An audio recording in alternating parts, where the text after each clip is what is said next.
नमस्कार साथीहरू, MH academy च्यानलमा तपाईँलाई हार्दिक स्वागत छ। साथीहरू, प्रिभियस लेक्चरमा हामीले इन्सुरेन्स क्लेमको रिभिजन गरेको थियौँ र आज हामी डिपार्टमेन्टल अकाउन्टिङको रिभिजन गर्नेछौँ र मलाई आशा छ कि तपाईँलाई यो भिडियो चाहिँ धेरै युजफुल हुनेछ यदि तपाईँ कन्सन्ट्रेट भएर सुन्नुहुन्छ भने। नत्र यदि तपाईँले ध्यान दिनु भएन भने त अब त्यसमा मैले के गर्न सक्दिनँ। सो यदि तपाईँ इक्जाममा डिपार्टमेन्ट अकाउन्टिङको चाहिँ स्कोर गर्न चाहनुहुन्छ भने प्लिज यो भिडियोलाई चाहिँ एकदमै लास्टसम्म हेर्नु होला र यदि तपाईँलाई भिडियो मन पर्यो भने प्लिज च्यानललाई सब्सक्राइब गर्नु होला र च्यानल सब्सक्राइब गरिसकेपछि बेल बटनलाई चाहिँ थिच्न नबिर्सनु होला। अब हामी डिपार्टमेन्टल अकाउन्टिङको चाहिँ रिभिजन गर्नेछौँ र डिपार्टमेन्टल अकाउन्टिङको रिभिजन गर्नुभन्दा पहिला यति चाहिँ बुझ्न सकिन्छ कि यो च्याप्टरबाट तपाईँलाई इक्जाममा लगभग 7 देखि 10 मार्क्सको क्वेसन आउँछ र कहिलेकाहीँ 12 मार्क्सको पनि हैन, यस्तै 10-12 मार्क्सको चाहिँ क्वेसन आइरहेको हुन्छ र यो पालि जुनको 2021मा पनि आउने एकदमै चान्स छ। सो प्लिज यसलाई चाहिँ एकदमै कन्सन्ट्रेट गरेर रिभिजन गर्नु होला, ठीक छ। ल, डिपार्टमेन्टल अकाउन्टिङको रिभिजन गर्ने बेलामा सबभन्दा पहिला हामी डिपार्टमेन्टका मिनिङ बुझ्छौँ र यो च्याप्टरमा चाहिँ हामीले के पढ्नुपर्ने हुन्छ भन्ने कुराको बारेमा छलफल गर्नेछौँ। सबभन्दा पहिला हामीले यो च्याप्टरमा पढ्नुपर्ने कुराहरू चाहिँ एक्सपेन्सेस चाहिँ हामीले कसरी एलोकेट गर्छौँ या त डिस्ट्रिब्युट गर्छौँ। डिपार्टमेन्टल अकाउन्टिङमा हामीसँग 2-3वटा डिपार्टमेन्ट हुन्छ र केही खर्चहरू चाहिँ कमन हुन्छन्। त्यो खर्चहरू चाहिँ हामीले कसरी एलोकेसन गर्नुपर्छ या त डिस्ट्रिब्युट गर्नुपर्छ भन्ने कुराको बेसिसहरू पढ्नेछौँ। त्यसपछि हामी इन्टर डिपार्टमेन्टल ट्रान्सफर भनेको एउटा डिपार्टमेन्टले यदि अर्को डिपार्टमेन्टलाई ट्रान्सफर गर्छ भने त्यो केसमा चाहिँ के गर्नुपर्छ, त्यस्तै यदि स्टक रिजर्भ कसरी क्याल्कुलेट गरिन्छ, मेमोरेन्डम स्टक अकाउन्ट र मेमोरेन्डम मार्कअप अकाउन्ट चाहिँ कसरी बनाइन्छ भन्ने कुरा हामी डिस्कस गर्नेछौँ।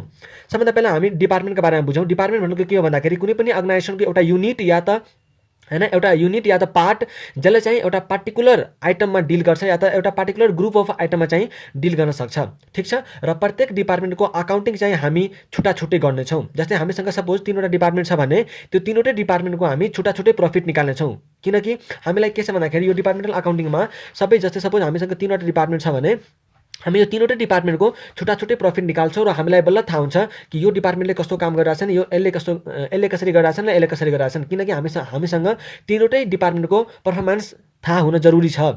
यदि सपोज हामीले प्रफिट कमाइरहेका छौँ तर प्रफिट कमाउँदै पनि कुनै डिपार्टमेन्टको फल्ट हुन सक्छ नि त। अब यो डिपार्टमेन्टले प्रफिट कमाउँछ, यसले कमाउँछ तर यसले चाहिँ प्रफिट कमाइरहेको छैन, त्यो चाहिँ हामीलाई थाहा हुन्न हैन, एज ए होलमा प्रफिट निकाल्दा। त्यही भएर हामी के गर्छौँ, डिपार्टमेन्टल प्रफिट निकाल्छौँ ताकि कुनै एउटा इन्डिभिजुअल डिपार्टमेन्टको प्रफिट हामीलाई थाहा होस् र त्यो प्रफिटबाट हामी त्यसको चाहिँ पर्फर्मेन्स गर्न सक्छौँ, जज गर्न सक्छौँ।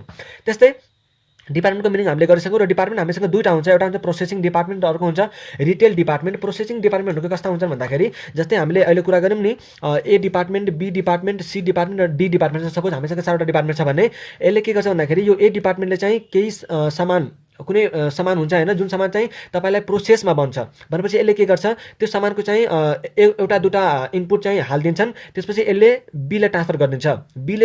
बीले पनि अब केही यताउता केही बाँकी हुन्छ त्यसले चाहिँ यो पनि गर्छन्, त्यसले अब फेरि यसले चाहिँ सीमा पठाउँछ। सीले पनि आफू पुरै फाइनल गरेर अरू पेन्डिङ बाँकी होला या त अरू कुनै कामहरू हैन, त्यो हेरी हुन्छ मेटेरियल अनुसारले त्यो यसलाई पठाउँछ र सीले फेरि पुरै बनाएर डीलाई पठाउँछ र डीले पनि अब त्यसलाई चाहिँ कम्प्लिट गरेर फिनिस गुड्स बनाएर डीले मार्केटमा बेच्छ। अब यस्तामा के यो केसमा यसलाई चाहिँ हामी के भन्छौँ भन्दाखेरि प्रोसेसिङ डिपार्टमेन्ट। यस्तालाई चाहिँ हामी के भन्छौँ, प्रोसेसिङ डिपार्टमेन्टमा अब तपाईँ यहाँ हेर्न सक्नुहुन्छ डिपार्टमेन्ट ए, डिपार्टमेन्ट बी र डिपार्टमेन्ट सी छ। यसले इनपुट गर्यो, डिपार्टमेन्ट ए इनपुट गर्छ, प्रोसेसिङ गरेर आउटपुट चाहिँ डिपार्टमेन्ट बीलाई पठाउँछ र जुन डिपार्टमेन्ट एले आउटपुट पठायो त्यो आउटपुट चाहिँ डिपार्टमेन्ट बीको लागि इनपुट हुन्छ हैन। त्यस्तै डिपार्टमेन्ट बीले पनि त्यसलाई प्रोसेसिङ गर्छ, अरू के कुरा हाल्नुपर्ने हुन्छ त्यो चाहिँ हाल्छन् र त्यो हालिसकेपछि यसले चाहिँ डिपार्टमेन्ट सीलाई ट्रान्सफर गर्छ। डिपार्टमेन्ट सीको आउटपुट डिपार्टमेन्ट बीको आउटपुट चाहिँ डिपार्टमेन्ट सीको लागि इनपुटको रूपमा हुन्छ। त्यस्तै अब यसमा के हुन्छ भन्दाखेरि सबै एकअर्काको चेन हुन्छन्, चेन जस्ता बना हुन्छन् हैन। अब यो रिटेल डिपार्टमेन्ट के हो भनेपछि रिटेल डिपार्टमेन्ट चाहिँ यसरी बुझ्दा हुन्छ कि कुनै यिनीहरू चाहिँ सेपरेट टाइप्स अफ आइटममा चाहिँ डिल गरेर हुन्छन्। जस्तै हामी जब डिपार्टमेन्टमा जान्छौँ हैन, मलहरूमा जान्छौँ, जस्तै भाटभट्टी नै भयो, त्यहाँ जाँदा हामीले के हेर्छौँ भन्दाखेरि एउटा डिपार्टमेन्टमा हैन त्यो एउटा पुरै भाटभट्टीमा चाहिँ छुट्टै एउटा डिपार्टमेन्ट छुट्याएको हुन्छ हैन। कुनै एउटा ठाउँमा चाहिँ पुरै मोबाइलका के अरे एसेसरिजहरू मात्रै पाएर हुन्छन्, कुनै ठाउँमा कपडा मात्रै पाएर हुन्छन्, कुनै ठाउँमा खानेकुराहरू हुन्छन्। सो एउटा चाहिँ छुट्टै हुन्छ हैन। त्यसैले चाहिँ त्यसलाई चाहिँ हामीले रिटेल डिपार्टमेन्ट भन्छौँ। त्यस्तै अब हामी प्रोसेसिङ डिपार्टमेन्टको बारेमा अलि डिटेलमा जान्छौँ। प्रोसेसिङ डिपार्टमेन्टमा के छ भन्दाखेरि तपाईँसँग 2वटा अकाउन्ट बनाउनु पर्ने हुन्छ। जस्तै हामीले कुरा गऱ्यौँ कि हामीलाई के छ भन्दाखेरि प्रत्येक डिपार्टमेन्टको इन्डिभिजुअल पर्फर्मेन्स थाहा हुन जरुरी छ। सो त्यसको लागि हामी के गर्छौँ, departmental trading and profit and loss account बनाउँछौँ र यसले के गर्छ भन्दाखेरि हामीलाई प्रत्येक डिपार्टमेन्टको इन्डिभिजुअली प्रफिट या त लस कति आउँछ त्यो चाहिँ हामी यताबाट थाहा गर्छौँ र यसको फर्मेट म अहिले तल छ यहाँ हामी यसको अहिले डिस्कस गर्नेछौँ। सो यहाँ के छ भन्दाखेरि हामी departmental trading and profit loss account बनाउँछौँ र त्यहीबाट चाहिँ हामी थाहा पाउन सक्छौँ कि प्रत्येक डिपार्टमेन्टको कतिको उ रहेछ पर्फर्मेन्स तिनीहरूको कस्तो छ। त्यस्तै general profit and loss account बनाउँछौँ। यो general profit and loss account बनाएर हामीलाई के थाहा हुन्छ भन्दाखेरि कि पुरै आज होलमा चाहिँ हामीलाई कति प्रफिट भएको हो भनेर हामी थाहा गर्छौँ। यो चाहिँ के हो, यसले चाहिँ के गर्छ भन्दाखेरि तपाईँको डिपार्टमेन्टको प्रफिट या त लस मात्रै देखाउँछ। तर general profit and loss account बनाएपछि हामीलाई आज होलमा प्रफिट या त आज होलमा लस कति भयो भन्ने कुरा हामी यताबाट थाहा पाउन सक्छौँ। त्यसपछि अब तपाईँहरूसँग जेनरल के अरे departmental trading and profit and loss अकाउन्टको यो फर्मेट हो होइन। यसलाई चाहिँ हामी अलि डिस्कस गर्छौँ। पहिला हेर्नुहोस् यता डेबिट साइड यो क्रेडिट साइड भयो। अब तपाईँलाई क्वेसनमा ओपनिङ स्टक दिएको हुन्छ, त्यस्तै पर्चेज तपाईँलाई दिएको हुन्छ होइन। र डाइरेक्ट एक्सपेन्सेस यदि क्वेसनमा दिएको छ भने लेख्ने छैन भने त नलेखिने भयो। त्यस्तै तपाईँलाई अर्को होइन यतातिर चाहिँ अब डिपार्टमेन्टले कति कति सेल्स गराएको छ त्यो चाहिँ आयो। अब यो कुरा चाहिँ एउटा बुझ्नु जरुरी छ, बाई इन्टर डिपार्टमेन्टल ट्रान्सफर र यो चाहिँ यता चाहिँ बाई क्लोजिङ स्टक होइन र यता अर्को चाहिँ टु आइडिटी। अब यो बुझ्दा चाहिँ मैले अलिकति बुझाएँ, यसलाई अलिकति कसरी बुझाएँ भन्दाखेरि जस्तै सपोज मैले के भनेको थिएँ अहिले हामी डिस्कस गरेका थियौँ कि एक डिपार्टमेन्टले यदि डिपार्टमेन्ट बीलाई सामान ट्रान्सफर गर्छ भने होइन गुड्स ट्रान्सफर गर्छ भने त यसको आउटपुट हो। यो ए डिपार्टमेन्टको त के छ त्यो आउटपुट हो र यही आउटपुट डिपार्टमेन्ट बीको लागि के हुन्छ इनपुट। सो यसले जब आफ्नो सामान ट्रान्सफर गर्छ नि त्यो ट्रान्सफर गर्ने बेलामा के हुन्छ भन्दाखेरि यसले केही सर्टेन मार्जिन चाहिँ प्रफिट मार्जिन चाहिँ एड गरेर बल्ल पठाउँछ। जस्तै सपोज यदि 2000 को छ भने यसले चाहिँ के गर्छ 200 को मार्जिन थपेर, मैले एउटा इक्जाम्पल ल्याएको छु, 22 सम्म यसले चाहिँ के गर्छ डिपार्टमेन्ट बीलाई पठाउँछ। किनकि अब हामीले पहिला के कुरा गरेका थियौँ कि हामीले यो डिपार्टमेन्टल ट्रेडिङ अकाउन्ट बनाउनुको रिजन के छ कि प्रत्येक डिपार्टमेन्टको इन्डिभिजुअल प्रफिट कति भएको। अब यसले यदि प्रफिट मार्जिन थपेन भने त यसको कसरी उ आउँछ त होइन। यदि उसले आफ्नै कस्टमै ट्रान्सफर गर्न थाल्यो भने त हामी यसको इन्डिभिजुअल त प्रफिट निकाल्नै सकिन्नौँ नि। तिनीहरूको कति पर्फर्मेन्स कस्तो छ होइन, तिनीहरूको कति प्रफिट कमाएर छन् भनेर त निकाल्न सकिन्न हामी। सो उसले के गर्छ भन्दाखेरि जब सामान उसले ट्रान्सफर गर्छ अर्को डिपार्टमेन्टमा, सो यसले यसलाई गर्दा बीले सीलाई गर्दा र सीले डीलाई गर्दा सबैले आफ्नै मार्जिन चाहिँ थपेर पठाएका हुन्छन् है। सो त्यही मार्जिन चाहिँ हामी क्लोजिङ स्टक रिजर्भ निकाल्ने बेलामा पर्छौँ। अहिले के छ भन्दाखेरि प्रत्येक डिपार्टमेन्टले पठाउने बेलामा अब ए त बाहिरबाट डाइरेक्ट किन्छन्, यसले त के गर्छन् डाइरेक्ट यसलाई चाहिँ बाहिरबाट सामान आउँछ। अब एले मात्रै यसलाई के गर्छ भनेपछि केही प्रफिट मार्जिन एड गरेर अनि यसलाई बीलाई पठाउँछ। बीले फेरि जब यसलाई बीले आफ्नो प्रोसेसिङ गरिसक्छ बीले फेरि केही प्रफिट मार्जिन एड गरेर सीलाई पठाउँछ। त्यस्तै यो चाहिँ चेन भइरहेको हुन्छन्, ठिक छ। र लास्टमा यो डीले चाहिँ अब एकैचोटि मार्केटमा बेच्छ। यो चाहिँ एकैचोटि एक्सटर्नल्ली चाहिँ तपाईँलाई यो चाहिँ मार्केटमा बेच्छ, ठिक छ। अब एउटा कुरा के भन्नु भनेपछि कि बीले यसलाई चाहिँ होइन यो हामी चाहिँ सेल्स जस्तै यसलाई ट्रिट गर्छौँ।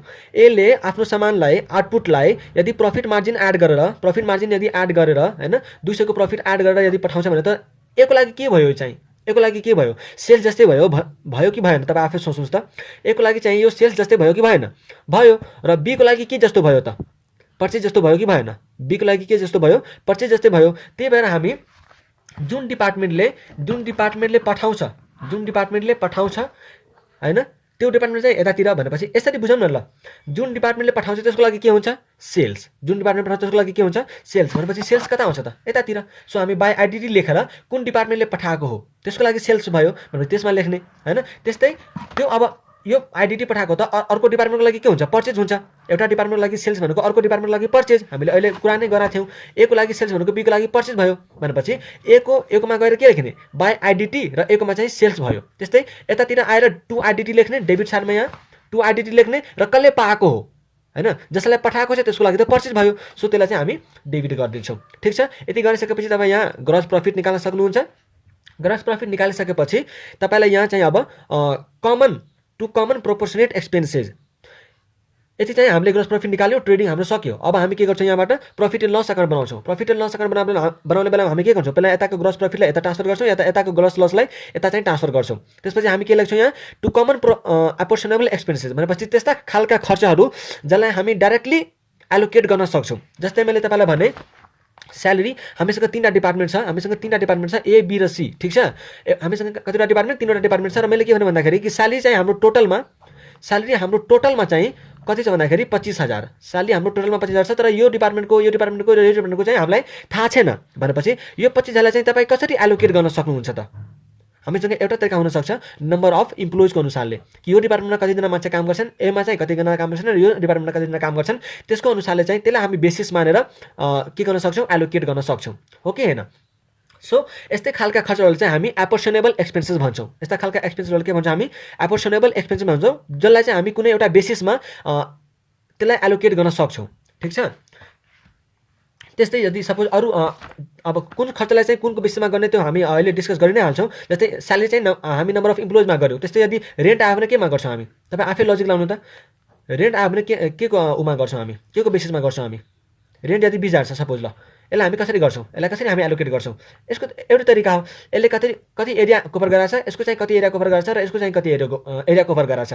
सबैको एरिया कभर अनुसारले हामी के गर्छौँ त्यो रेन्टलाई पार्ट दिन्छौँ हो कि हैन एउटा लजिकल जस्तो लाग्छ कि लाग्दैन हैन जस्तै इलेक्ट्रिसिटीको खर्च छ इलेक्ट्रिसिटीको खर्च छ भने कसरी बाँड्न सकिन्छ त इलेक्ट्रिसिटीको खर्च सपोज 10,000 छ भने यसलाई कसरी बाँड्न सकिन्छ त कसरी बाँड्न लजिक लाग्नु तपाईँ आफै सोच्नु न कसरी बाँड्न सक्नुहुन्छ यसलाई कि यिनीहरुमा चाहिँ कति हैन त्यो पावर कन्ज्युम भएको छ हो कि हैन लजिकल के छ यिनीहरुमा चाहिँ कति पावर कन्ज्युम भएको छ त्यो अनुसारले बाँड्दिने भयो यसलाई चाहिँ हामी के भन्छौँ एपोर्सनेबल एक्सपेन्सेस जसलाई चाहिँ हामी कुनै एउटा बेसिसमा एपोर्सन गर्न सक्छौँ हो त्यस्ता सबै खर्चहरू हामी यहाँ लेखिदिन्छौँ तर individually to salary to rent to यो टु त्यो हैन त्यसरी इन्डिभिजुअली लेख्ने एकैचोटि पुरै नलेख्ने टोटलमा ठिक छ त्यसरी चाहिँ अनि बाँडेर लेख्ने अब त्यस्तै यहाँ ग्रस प्रॉफिट तपाईले लेख्नु भएको थियो अब यदि कुनै कमन इन्कम छ भने त्यसलाई पनि हामीले त्यही कुनै बेसिसमा बाँड्छौँ र लास्टमा हामी टु डिपार्टमेन्टल प्रॉफिट निकाल्छौँ अब यो डिपार्टमेन्टल प्रॉफिट हामी निकालिसक्यौँ ठीक छ अब डिपार्टमेन्टल प्रॉफिट हामीले निकालिसक्यौँ डिपार्टमेन्टल प्रॉफिट हामी निकालिसकेपछि अब हामीसँग के आउँछ भन्दाखेरि नि अब हामीसँग के आउँछ भन्दाखेरि general profit and loss account general profit and loss account हामीले दुईटा यहाँ कुरा गरेका थियौँ कि हामीसँग प्रोसेसिङ डिपार्टमेन्ट भित्र दुईटा अकाउन्ट बनाउनु पर्ने हुन्छ एउटा departmental trading and profit and loss account र अर्को चाहिँ general profit and loss account यसले चाहिँ डिपार्टमेन्टको प्रॉफिट देखाउँछ भने यसले चाहिँ एज अ होलको प्रॉफिट देखाउँछ भनेपछि अब के बनाउँछौँ हामी डिपार्टमेन्टको प्रॉफिट निस्कियो अब हामी बनाउँछौँ general profit and loss account हैन जनरल प्रॉफिट एन्ड लस अकाउन्टमा सबभन्दा पहिला जुन यता प्रॉफिट आएको थियो डिपार्टमेन्टल प्रॉफिट त्यसलाई हामी यता ट्रान्सफर गर्छौँ अहिलेसम्मको रुल त्यही हो हैन जीपी यता आएपछि यता ट्रान्सफर गर्छौँ लस यता आयो भने यता ट्रान्सफर गर्छौँ हो यहाँ पनि त्यही रुल डिपार्टमेन्टल प्रॉफिट यता आयो भने हामी पहिला यता ट्रान्सफर गर्छौँ त्यस्तै यदि डिपार्टमेन्टल लस आएको छ भने यसलाई हामी यता ट्रान्सफर गर्छौँ ठीक छ लजिक त्यही हो अब यो ट्रान्सफर गरिसकेपछि यो यता हामी डेबिट के गर्छौँ टु अनडिस्ट्रिब्युटेबल एक्सपेन्सेस अब सुन्नुहोस् जति खर्च तपाईँ यहाँ एपोर्सन गरिसक्नुभयो त्यो सबै खर्च त हामी यहाँ लेखिसक्यौँ तर कुनै खर्च तपाईँलाई क्वेसनमा यस्तो दिएको हुनसक्छ जुन खर्चलाई चाहिँ हामी कुनै एउटा बेसिसमा चाहिँ एलोकेट गर्न सकिरहेको हुँदैनौँ कुनै खर्च तपाईँलाई क्वेसनमा यस्तो पनि दिएको हुनसक्छ जुन खर्चलाई तपाईँ एलोकेट नै यहाँ गर्न सक्नुहुन्न कुनै बेसिस नै तपाईँ थाहा पाउनुहुन्न हो त्यो क्वेसनलाई चाहिँ हामीले के गर्छौँ त्यो खर्चलाई के गर्छौँ हामी यहाँ आएर राखिदिन्छौँ यतिकै टोटलमै ठीक छ कुनै यस्तो खर्च छ जसलाई हामी एलोकेट गर्न सक्दैनौँ जसको कुनै बेसिस नै छैन त्यो खर्चलाई हामी के गर्छौँ यहाँ आएर राखिदिन्छौँ ठीक छ त्यस्तै टु क्लोजिङ स्टक रिजर्भ र यतातिर यो कसरी निकाल्ने भन्ने कुरा अहिले मैले डिस्कस गर्न बाँकी छ र यतातिर डिपार्टमेन्टल प्रॉफिटलाई मैले ट्रान्सफर गराएको थिएँ डिपार्टमेन्टल लस भएकोमा हामी यतातिर ट्रान्सफर गर्थ्यौँ त्यस्तै बाई अनडिस्ट्रिब्युटेबल इन्कम कुनै इन्कम हैन कुनै इन्कम जसको चाहिँ कुनै बेसिस थिएन यहाँ हामीले के बनाउँथ्यौँ बाई कमन इन्कम जसको बेसिस थियो तर यहाँ यदि कुनै इन्कम छ जसलाई चाहिँ हामी डिपार्टमेन्टमा बाँड्न सकिरहेको हुँदैनौँ त्यसलाई चाहिँ हामी यहाँ आएर राखिदिन्छौँ जस्तै यहाँ खर्चलाई राख्यो त्यस्तै यहाँ इन्कमलाई राख्यो अब बाई ओपनिङ स्टक रिजर्भ पहिला हामी बाई ओपनिङ स्टक रिजर्भका बारेमा कुरा गरौँ बाई ओपनिङ स्टक रिजर्भ यदि तपाईँलाई क्वेसनमा ओपनिङ स्टक रिजर्भ यदि तपाईँलाई क्वेसनमा ओपनिङ स्टक दिएको छ भने तपाईँले ओपनिङ स्टक रिजर्भ निकाल्नुपर्ने हुन सक्छ सधैँ पर्दैन यदि तपाईँलाई कतिखेर पर्छ भन्दाखेरि क्वेसनमा यदि ओपनिङ स्टक छ भने त्यहाँ ओपनिङ स्टक रिजर्भ निकाल्नै पर्छ भने पनि छैन ठीक छ कतिखेर निकाल्नुपर्छ भने जब तपाईँलाई क्वेसनमा भनिदिन्छ कि ग्रस प्रॉफिट रेसियो यदि तपाईँलाई क्वेसनमा प्रिभियस इयरको मैले के भन्दैछु यदि तपाईँलाई क्वेसनमा प्रिभियस इयरको ग्रस प्रॉफिट दियो भने प्रिभियस इयरको जीपी रेसियो दिएको छ भने हो त्यतिखेर मात्रै हामी के गर्छौँ ओपनिङ स्टक रिजर्भ क्याल्कुलेट गर्छौँ त्यतिखेर मात्रै हामी के गर्छौँ ओपनिङ स्टक रिजर्भ क्याल्कुलेट गर्छौँ ठीक छ र यदि तपाईँलाई प्रिभियस इयरको जीपी रेसियो दिएको छैन भने तपाईँलाई ओपनिङ स्टक रिजर्भ क्याल्कुलेट गर्नु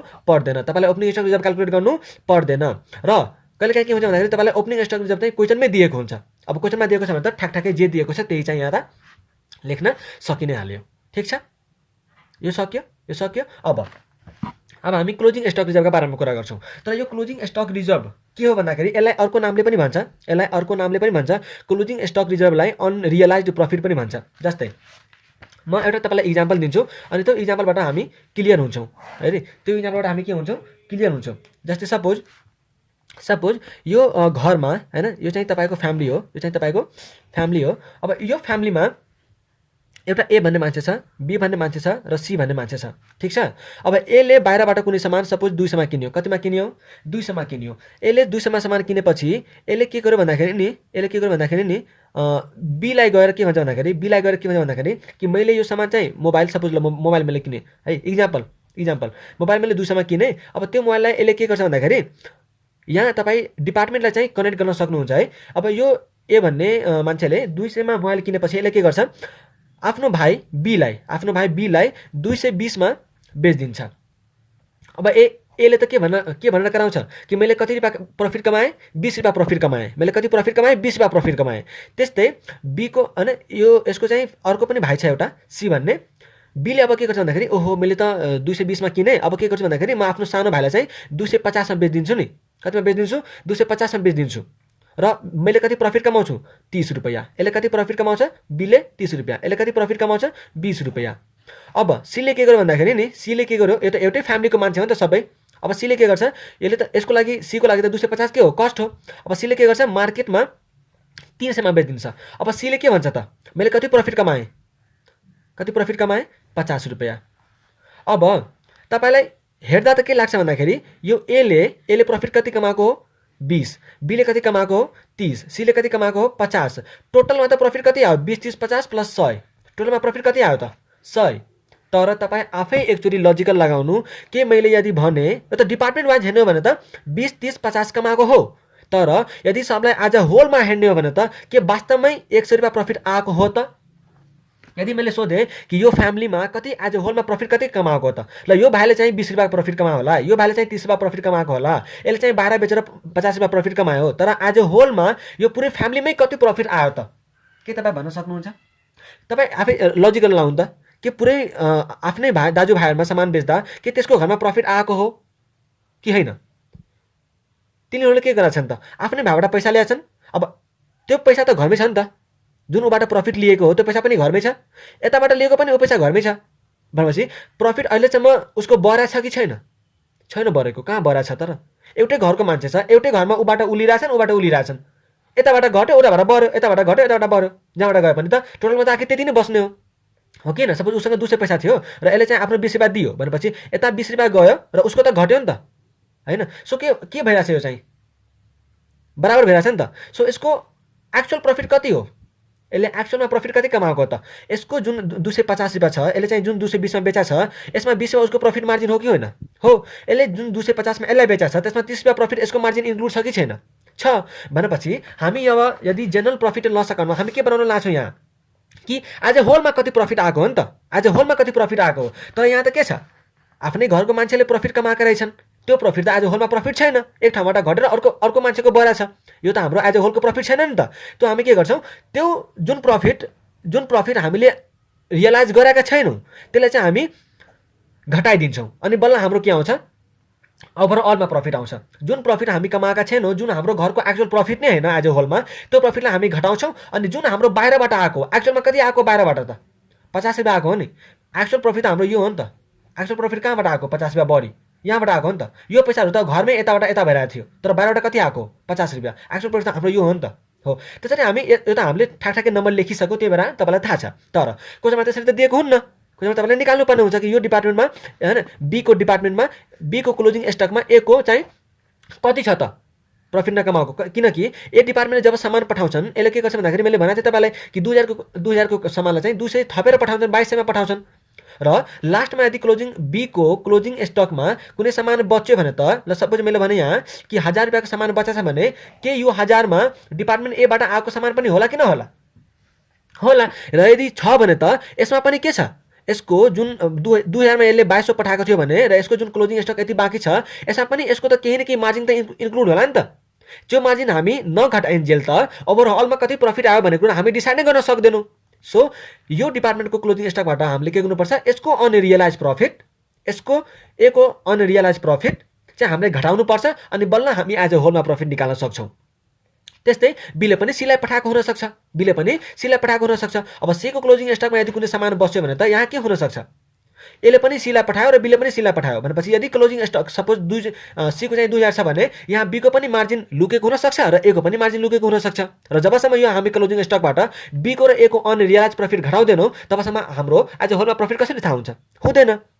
सो त्यो थाहा गर्नलाई हामीले के गर्नुपर्छ, क्लोजिङ स्टक रिजर्भ क्यालकुलेट गर्नुपर्ने हुन्छ सबैको।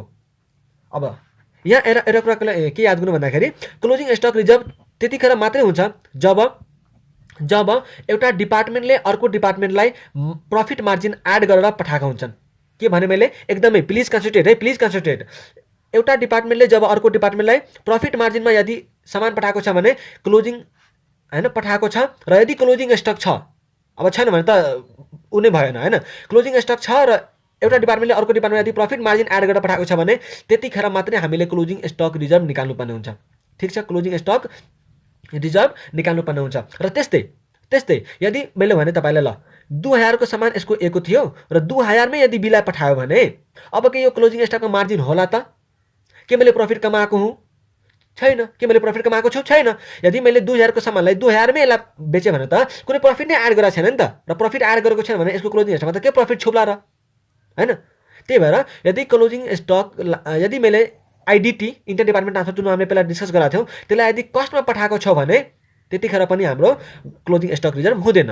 र अर्को कुरा एउटा के बुझ्नु, सिम्पल, यदि एले बीलाई पठायो भने र एक मार्जिनमा पठाएको छ हैन, प्रफिट मार्जिनमा पठाएको छ र यदि बी को क्लोजिङ स्टकमा केही सामान बसिरहेको छ भने जुन अमाउन्ट हामी क्लोजिङ स्टक रिजर्भ निकाल्छौँ त्यो बी को लागि चाहिँ क्लोजिङ स्टक रिजर्भ हुन्छ, र त्यही अमाउन्ट सेम अमाउन्ट ए को लागि चाहिँ अनरियलाइज्ड प्रफिट हुन्छ। एले प्रफिट कमाउन नसकेको ए को लागि के हुन्छ त्यो अनरियलाइज प्रफिट, र जसको क्लोजिङ स्टकमा बसिरहेछन् त्यसको लागि चाहिँ क्लोजिङ स्टक रिजर्भ। ठिक छ, यति हामीले डिस्कस गर्यौँ। अब जम यतातिर अब क्लोजिङ स्टकतिर हामीले कसरी निकाल्छौँ भन्ने कुरा अब आउँछ अगाडि हैन। अहिले चाहिँ क्लोजिङ स्टक रिजर्भ यहाँ लेख्छौँ र त्यसपछि हाम्रो टु नेट प्रफिट आउँछ, या त यतातिर पनि बाई नेट लस पनि आउन सक्छ। ठिक छ, अब यति गरिसकेपछि जान्छौँ अब हामी नोटतिर। अब हामी जान्छौँ कहाँ, नोटतिर, र नोटमा पनि जान्छौँ र क्लोजिङ स्टक कसरी निकाल्ने भन्ने कुरा अगाडि आउँदैछ। सो नोटमा के लेखा छ त, all common expenses which are distributable among department are distributed on a certain basis of distribution. यही जुन हामीले कुरा गरेका छौँ, कुनै यदि खर्चहरू जुन जसको चाहिँ बेसिस हामीले छुट्याउन सक्छौँ, जस्तै स्यालेरीको नम्बर अफ इम्प्लोइज भयो, रेन्टको चाहिँ हैन पावर कन्ज्युम भयो, एरिया भयो हैन, त्यसै इलेक्ट्रिसिटीको पावर कन्ज्युम भयो, अरू हुनसक्छ हैन, त्यस्ताहरूको चाहिँ जुनको हामी बेसिस छुट्याउन सक्छौँ त्यसलाई चाहिँ हामी त्यो बेसिसका अनुसारले बाँडिदिन्छौँ, त्यो चाहिँ यसले भनेको छ। त्यस्तै अर्को के भनेको छ हेर्नुहोस् त, expenses incurred specifically for each department are charge to the respective department directly. यसले के भन्यो भन्दाखेरि कहिलेकाहीँ के हुनसक्छ, कुनै खर्च चाहिँ कुनै एउटा पार्टिकुलर डिपार्टमेन्टलाई मात्रै लागेको हुनसक्छ, हो त्यो केसमा के गर्छौँ हामी त्यसलाई डिस्ट्रिब्युट नगरेर ठ्याक्कै जुन डिपार्टमेन्टको खर्च हो त्यो डिपार्टमेन्टमा हामी गरेर राखिदिन्छौँ। त्यस्तै नम्बर 3 मा के छ त, undistributable expenses are transferred to general profit and loss account. Undistributable expenses are transferred to general profit and loss account. हामीले पहिला पनि कुरा गरिसक्यो, जुन खर्चलाई हामी डिस्ट्रिब्युट गर्न सकिँदैनौँ, कुनै बेसिस नै हुँदैन, त्यसलाई हामी जनरल प्रफिट एन्ड लस अकाउन्टमा गएर ट्रान्सफर गर्छौँ भन्ने कुरा पनि हामी डिस्कस गरिसकेका छौँ। अब stock reserve is calculated for both opening stock as well as closing stock and transferred to general profit and loss account. यो कुरा पनि हामीले गरिसक्यौँ। स्टक रिजर्भ निकाल्छौँ र हामी कता ट्रान्सफर गर्छौँ, जनरल प्रफिट एन्ड लस अकाउन्टमा। यतातिर क्रेडिट साइडमा बाई ओपनिङ स्टक र डेबिट साइडमा टु क्लोजिङ स्टक। ओपनिङ स्टकको मैले कुरा गरिसकेको छु, कतिखेर निकाल्नुपर्छ छैन भनेर त्यो चाहिँ गरिसकेको छु। अब कुन अनुसार हुन्छ त हैन, कसरी चाहिँ हामीले खर्चलाई छुट्याउँछौँ भन्ने कुरा चाहिँ अब यता हेर्छौँ हामी, कसरी चाहिँ त्यो खर्चलाई एलोकेट गरिन्छ त हैन, त्यसको बेसिस के हुन्छ। जस्तै यहाँ एक्सपेन्सेसहरू छ र यहाँ चाहिँ बेसिस अफ एपोर्सनमेन्ट छ, मतलब के को बेसिसमा छुट्याइन्छ हामीलाई। जस्तै रेन्ट क्वेसनमा दियो हैन, तपाईँलाई क्वेसनमा यसरी दिएको हुनसक्छ, rent, rates, taxes, repairs, insurance हैन, इन्सुरेन्स इटिसी अफ बिल्डिङ, बिल्डिङको चाहिँ रेन्ट या त ट्याक्सेसहरू रिपेयर्सहरू भयो भने, इन्सुरेन्सहरू भयो भने हामी के को अनुसारले गर्छौँ, एपोर्सन गर्छु त्यसलाई floor area occupied by each department. प्रत्येक डिपार्टमेन्टद्वारा चाहिँ कति एरिया अकुपाई भएको छ त्यो अनुसारले हामी बाँडिदिन्छौँ। त्यस्तै electricity, heating and lighting expenses, त्यसलाई हामी के को अनुसारले बाँड्छौँ, युनिट कन्जम्सन, त्यसमा चाहिँ कति युनिट कन्ज्युम भएको हो त। त्यस्तै वेजेस र स्यालेरी हामी के को अनुसारले बाँड्छौँ, नम्बर अफ स्टाफ कति छ प्रत्येक डिपार्टमेन्टमा, या त नम्बर अफ इम्प्लोइज कति छ हैन। त्यस्तै क्यारेज इन्वार्ड छ भने पर्चेस कति छ त हैन, क्यारेज इन्वार्डको चाहिँ तपाईँलाई कहिलेकाहीँ दिन सक्छ, त्यो क्यारेज इन्वार्डलाई हामी के को अनुसारले बाँड्छौँ, तिनीहरूको चाहिँ कति पर्चेस गरेका छन् त किनकि क्यारेज इनवार्ड हैन क्यारेज चाहिँ लाग्ने भनेको नि हामी पर्चेजमा हो। क्यारेज इनवार्ड चाहिँ हामी जब सामान मगाउँछौँ त्यतिखेर लाग्छ र क्यारेज इनवार्ड चाहिँ जब हामी सामान पठाउँछौँ त्यतिखेर लाग्छ। सो यो इनवार्ड हो भनेपछि पर्चेज गर्ने बेलामा लाग्यो होला र हामी पर्चेजको बेसिसमा बाँडिदिन्छौँ, पर्चेजको रेसियोमा बाँडिदिन्छौँ। त्यस्तै सेलिङ एन्ड डिस्ट्रिब्युसन एक्सपेन्सेस छ भने हामीले त्यतिकै बुझिहाल्छौँ सेल्सको रेसियोमा बाँड्ने, किनकि जति सेल्स गर्छौँ त्यति सेलिङ एक्सपेन्सेस लाग्छ। सो सेल्सको रेसियोमा बाँडिदिने। अब त्यसपछि स्टक रिजर्भ कसरी क्याल्कुलेट गर्ने भन्ने कुरा अब आउँछ। ठिक छ, यहाँ स्टक रिजर्भ आयो। स्टक रिजर्भ चाहिँ स्टक रिजर्भ हामीले कुरा गरिसकेका छौँ र यदि हैन आइडिटी चाहिँ मैले के भनेको थिएँ कि कुनै एउटा डिपार्टमेन्टले चाहिँ जब ट्रान्सफर गर्छ अर्को डिपार्टमेन्टलाई त्यो तीनवटा तरिकाले उ गर्न सक्छ, ट्रान्सफर गर्न सक्छ। एउटा कस्टमा या त एउटा मार्केट प्राइसमा या त आफ्नो जति लागेको कस्ट त्यसमा चाहिँ केही प्रफिट मार्जिन थपेर पनि ट्रान्सफर गर्न सक्छ।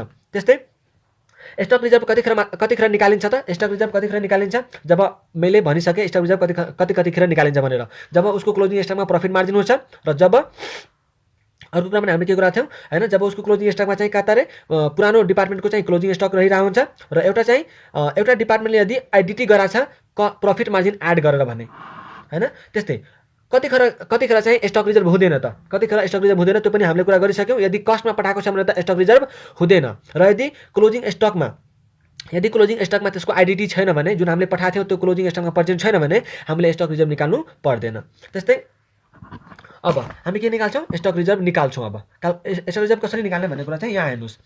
पहिला हामीले के गर्नु पर्यो भन्दाखेरि हामी पहिला प्रफिट रेसियो क्याल्कुलेट गर्छौँ। प्रफिट रेसियो कसको क्याल्कुलेट गर्छौँ त? प्रफिट रेसियो कसको क्याल्कुलेट गर्छौँ? पठाउने डिपार्टमेन्टको। प्रफिट रेसियो कसको क्याल्कुलेट गर्छौँ? पठाउने डिपार्टमेन्टको। ठिक छ, र अब यहाँ हेर्नुहोस् त प्रफिट रेसियो चाहिँ हामी क्याल्कुलेट गर्छौँ gross profit divide by sales plus transfer. Gross profit ratio कसरी क्याल्कुलेट हुन्छ अरे? Gross profit divide by sales plus transfer. यदि ट्रान्सफर गरेको छ भने त्यो पनि आउने भयो। त्यो हामी ग्रस प्रफिट क्याल्कुलेट गरिसक्छौँ हैन, ग्रस प्रफिट रेसियो। अब प्रफिट रेसियो अनि determine content ratio of receiving department. Content ratio means proportion of आइडिटी on total output of receiving department. यो कन्टेन्ट रेसियो भनेको के हो भन्दाखेरि नि कि मेरो क्लोजिङ स्टकमा त्यो डिपार्टमेन्टको कति बाँकी छ त, त्यो चाहिँ हामीले कन्टेन्ट रेसियोबाट हामी थाहा पाउन सक्छौँ। ठिक छ, सो पहिला हामी कन्टेन्ट रेसियो क्याल्कुलेट गर्छौँ। कन्टेन्ट रेसियोको फर्मुला के छ भन्दाखेरि आइडिटी भनेको इन्टर डिपार्टमेन्ट ट्रान्सफर, कति ट्रान्सफर गराछ divide by total input including IDT पनि लिने, तर ओपनिङ स्टकलाई चाहिँ हामी इन्क्लुड गर्दैनौँ। यहाँ टोटल इनपुट भनेको हामीले लेख्छौँ नि total to opening stock, to purchase, to carriage inward, to यो टु त्यो हो, त्यो सब जोड्ने तर ओपनिङ स्टक चाहिँ नलिने। ठिक छ, त्यसरी चाहिँ हामीले के निकाल्न सक्छौँ? कन्टेन्ट रेसियो निकाल्न सक्छौँ। अब कन्टेन्ट रेसियो निकालिसकेपछि हामीसँग आउँछ अनसोल्ड आइडिटी। अनसोल्ड आइडिटी भनेको के भयो भन्दाखेरि अर्को डिपार्टमेन्टको हैन, म एउटा यसको इक्जाम्पल नै गरेर देखाउँछु तपाईँलाई कि त हामी यसको एउटा क्वेसन नै गर्छौँ। अर्को लेक्चरमा चाहिँ हामी एउटा क्वेसन गर्छौँ होला सायद यसको, किनकि अलिक बुझ्न गाह्रो भइन्छ होला तपाईँहरूलाई, हुन्छ होला। सो अब स्टक रिजर्भ कसरी निकालिन्छ त? अब यो हामीले निकालिसक्यो कन्टेन्ट रेसियो, प्रफिट रेसियो पनि निकालिसक्यो। अब के गर्छौँ यहाँ? अब स्टक रिजर्भ निकाल्छौँ। स्टक रिजर्भको फर्मुला के छ? Stock reserve is equal to unsold IDT into profit ratio हैन, यति त हो। तर यसलाई चाहिँ अब इलाबोरेटिभ फर्ममा भन्यो भने त्यसलाई चाहिँ हामी के गर्छौँ भन्दाखेरि closing stock of receiving department into content ratio of receiving department into profit ratio of sending department. तपाईँ एकचोटि आफै भन्नुहोस्। जस्तै मैले के भने भन्दाखेरि यो एउटा ए डिपार्टमेन्ट हो र यो चाहिँ के हो? बी डिपार्टमेन्ट हो। ठिक छ, र एले चाहिँ के अरे 20% प्रफिट सेल्समा एड गरेर 20% प्रफिट अन सेल्स एड गराछ र यसले चाहिँ बीलाई ट्रान्सफर गराछ। र बीको जब क्लोजिङ स्टक सपोज मैले यहाँ भने 2000 क्लोजिङ स्टक छ भनेपछि हामी यसमा क्लोजिङ स्टक के अरे कसरी निकाल्छौँ? क्लोजिङ स्टक रिजर्भ कसरी निकाल्छौँ? त्यो निकाल्नलाई हामीले के चाहिन्छ? पहिला हामीले के भन्यौँ? Closing stock of receiving department भनेपछि पहिला हामी के लिन्छौँ? यहाँ क्लोजिङ स्टक कति छ बीको? यहाँ मैले लेखाएको छु कति? ₹2000 को भनेपछि पहिला हामी लिन्छौँ 2000 into content ratio of receiving department भनेपछि यसको तपाईँलाई कहिलेकाहीँ कन्टेन्ट रेसियो चाहिँ क्वेसनमै दिएको हुनसक्छ र कहिलेकाहीँ तपाईँले आफै निकाल्नु पर्ने पनि अवस्था आउन सक्छ। सो हामीले कन्टेन्ट रेसियोको के फर्मुला पढाएको थियौँ कि आइडिटी ट्रान्सफर कति गराछ डिभाइड बाई टोटल इनपुट, तर त्यो टोटल इनपुटबाट चाहिँ हामीले कसलाई एक्सक्लुड गर्नुपर्छ? ओपनिङ स्टकलाई एक्सक्लुड गर्नुपर्ने हुन्छ। सो त्यो लिइसकेपछि हामी यहाँ के लेख्छौँ? Content ratio. यहाँ के लिन्छौँ? Content ratio. अब मलाई एउटा कुरा भन्नु कि यहाँ चाहिँ प्रफिट कसले कमाएको हो त? यो त क्लोजिङ स्टक हो, यहाँ प्रफिट कसले कमाएको हो? बीले कि एले? लजिकल छैन। बी यदि भन्नुभएको त लजिकल छैन। बीले आफ्नै क्लोजिङ स्टकमा प्रफिट कमाउँछ त? बीले आफ्नै क्लोजिङ स्टकमा प्रफिट कमाउँदैन। सो एले पठाएको हो नि। सो एले पठाएको भने त यसमा प्रफिट कसको होला? ए को होला। यहाँ जसले स्टक पठाउँछ प्रफिट त्यसको होला नि त। सो प्रॉफिट रेशियो लिने बेलामा चाहिँ हामी कसको लिन्छौँ सेन्डिङ डिपार्टमेन्टको लिन्छौँ ठीक छ प्रॉफिट रेशियो निकाल्न कसको लिन्छौँ profit ratio of sending department किनकि प्रॉफिट कसले कमाएको हुन्छ त हैन यो क्लोजिङ स्टकमा प्रॉफिट कसको इन्क्लुड छ ए को छ नि किनकि यसले सामान पठाएको हो नि त यदि त्यस्तै बीले यदि सीलाई सामान पठाएको भए यतिखेर हामी के गर्छौँ प्रॉफिट रेशियो अफ बी लिन्थ्यौँ किनकि सीको क्लोजिङ स्टकमा बीको प्रॉफिट इन्क्लुड छ ठीक छ आफ्नै क्लोजिङ स्टकमा थोरै न मैले प्रॉफिट कमाउँछु यार सो प्रॉफिट रेशियो अफ कसको लिन्छौँ हामी सेन्डिङ डिपार्टमेन्टको लिन्छौँ ठीक छ अब यति लिइसकेपछि तपाईँसँग क्लोजिङ स्टक रिजर्भको अमाउन्ट आउँछ अब एउटा कुरा के याद राख्नु भन्दाखेरि कि जहिले पनि हामी जब यहाँ प्रॉफिट रेशियो लिन्छौँ त्यो प्रॉफिट रेशियो लिने बेलामा हामी सेल्समा मात्रै लिन्छौँ यदि तपाईँलाई जस्तै यहाँ सेल्समा बनाएको छ भने सेल्समै भयो हैन कहिलेकाहीँ तपाईँलाई के भनिन्छ भन्दाखेरि कि 33.33% अन कस्टमा ट्रान्सफर गराएको छ भने यतिखेर हामीले के गर्नुपर्छ भन्दाखेरि नि हामीले कस्टमै राख्दिने होइन है जहिले पनि हामी के गर्छौँ यहाँ प्रॉफिट रेशियो अन सेल्समा लिन्छौँ अब यो त के छ 33.33% अन कस्ट छ भनेपछि यसलाई पहिला हामीले के गर्नु पर्यो सेल्समा हैन कस्टमा 33.33% छ भने सेल्समा कति पर्सेन्ट होला त्यसलाई चाहिँ हामी कन्भर्ट गरेर सेल्समा चाहिँ यसको कति हुन्छ 25% हुन्छ हो यो गरेपछि हामी बल्ल यसलाई चाहिँ 1/4 लेख्छौँ 25% डिभाइड बाई 100 गरेपछि 1/4 आउँछ हो बल्ल यतातिर हामी 1/4 लेख्छौँ सो जहिले पनि यहाँ profit ratio of sending department लिने बेलामा हामी के गर्छौँ प्रॉफिट रेशियो अन सेल्स लिन्छौँ र सेन्डिङ डिपार्टमेन्टका लिन्छौँ किनकि तपाईँ आफै लजिकल लाउनु बीले आफ्नै क्लोजिङ स्टकमा प्रॉफिट कमाउँदैन होला यसको क्लोजिङ स्टकमा प्रॉफिट कसको इन्क्लुड छ त सेन्डिङ डिपार्टमेन्टको किनकि मैले यदि ट्रान्सफर गराएको छु भने मैले यदि आइडिटी गराएको छु भने त मेरो त्यहाँ बाँकी होला नि हो कि हैन सो हामी जहिले पनि के गर्छौँ क्लोजिङ स्टक कसको लिन्छौँ जसको डिपार्टमेन्टको जसको निकालिहाल्छौँ हैन कन्टेन्ट रेशियो निकाल्छौँ अनि त्यसपछि सेन्डिङ डिपार्टमेन्टको प्रॉफिट रेशियो निकालिसकेपछि त्यो राखेर हामीसँग के आउँछ क्लोजिङ स्टक रिजर्भ र यो क्लोजिङ स्टक कहाँ ट्रान्सफर हुन्छ जनरल प्रॉफिट एन्ड लस अकाउन्टको डेबिट साइडमा यता ट्रान्सफर गरिसकेपछि तपाईँ के निकाल्न सक्नुहुन्छ नेट प्रॉफिट या त नेट लस के आउँछ त्यो चाहिँ तपाईँ निकाल्न सक्नुहुन्छ ठिकै छ आजलाई यति नै गरौँ अर्को भिडियो चाहिँ आई थिङ्क यतातिरको हामीले चाहिँ भ्याउन सकेनौँ सो अर्को भिडियोमा हामी मेमोरेन्डम मार्कअप र मेमोरेन्डम स्टक अकाउन्टलाई चाहिँ रिभिजन गर्नेछौँ भिडियो अलि धेरै लामो भयो सो आजलाई यति नै गरौँ तपाईँहरू राम्ररी रिभाइज गर्न सक्नुहुन्छ यति होइन यति भएपछि मलाई आशा छ कि तपाईँहरूको लागि यो चाहिँ एकदमै उपयोगी हुनसक्छ सो आजलाई यति नै गरौँ thank you so much for watching this video र यदि तपाईँलाई भिडियो मन पर्यो भने प्लिज च्यानललाई सब्सक्राइब गर्नुहोला र साथीभाइहरूलाई पनि सेयर गर्नुहोला थ्याङ्क यू सो मच